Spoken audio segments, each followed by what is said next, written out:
Mga bro, another game changer move para sa Philippine Navy.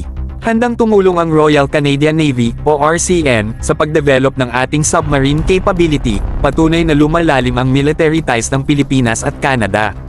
Sa mundo ng modern naval warfare, hindi na sapat ang surface fleet lang, kailangan natin ng submarines para sa tunay na strategic defense. Isang malaking hakbang ito mga bro.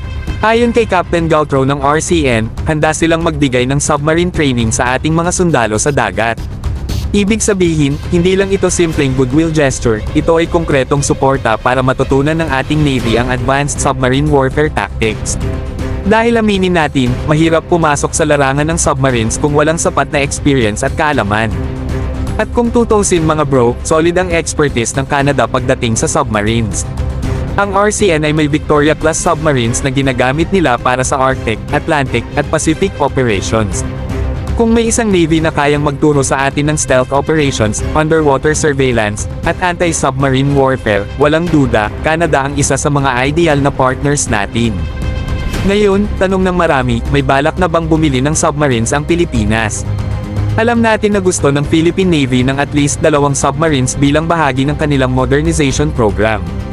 At kung may tutulong sa training at capability building natin, ibig sabihin mas mabilis nating mararating ang goal na ito.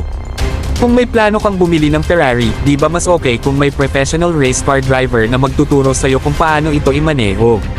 Malinaw dito mga bro, hindi lang basta-basta nakikipag-partner ang mga bansa sa atin kung hindi nila nakikitang seryoso tayo sa ating defense at maritime security.